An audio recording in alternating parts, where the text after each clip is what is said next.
Eric, pwede bang sa atin na muna si Roseanne? Ha? Remy, hindi pwede. Baka pakulong ka na naman. Sige na, sige na. Itaw mo na si Roseanne. Ayoko po, ayoko. Roseanne? Roseanne, sige na. Kailangan natin. Ayoko, ayoko. Ayoko, ayoko.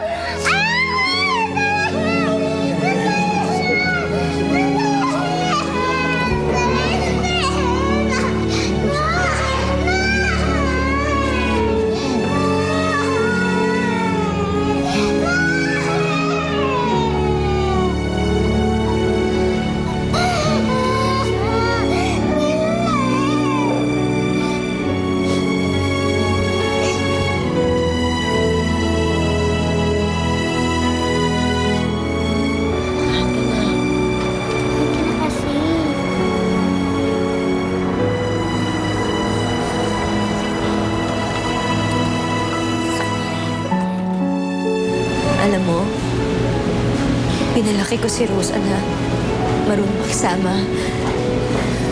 Marunong mag-alaga sa sarili. Kanina ko lang siya nakitang ganun. Bait na bata yun eh. Sigurado ko si Joe may kasalanan ng lahat ng ito. Alam ko, Remy.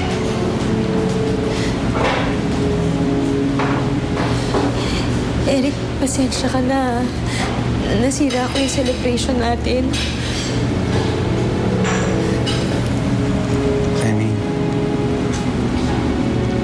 nung pinakasalan kita, nakahanda ako sa mga ganitong pagkakataon. For better or for worse ka, di ba?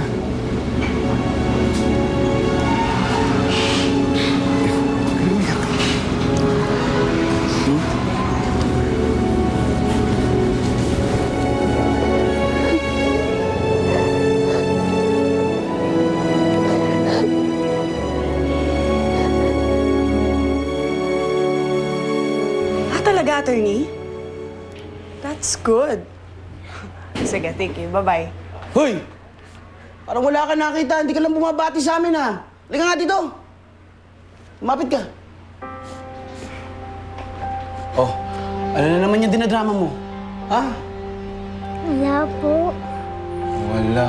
Oh, kumusta yung party? Masaya ba? Marami bang artista doon? Masaya po. Mukha nga masaya. Dahil abot ng gantenga yung ngiti mo. O sige, Batang ito. pumasok ka na doon. Matulog ka na, ha? Hilig talaga mo. O, kumusta? Magaling ba yung kinuha mong abogado na yan? Ay, naku, ewan ko ba sa'yo kung bakit ka napapraning. Tinanong ko na yung pinapatanong mo. Ang sabi ng attorney, wala daw pwede kumisyon sa legitimacy ni Roseanne. Ako lang ang tita niya ayon sa batas at sa akin lang siya. Mabuti naman kung ganun. Swerte pa rin tayo, Jo. Bukod sa walang makakakuha sa kanya sa atin. Tayo lang ang nakakaalam na siya ang kapatid ni Andre. Pag nagkataon, paglabas ng DNA test, tiba-tiba na naman tayo, Jo.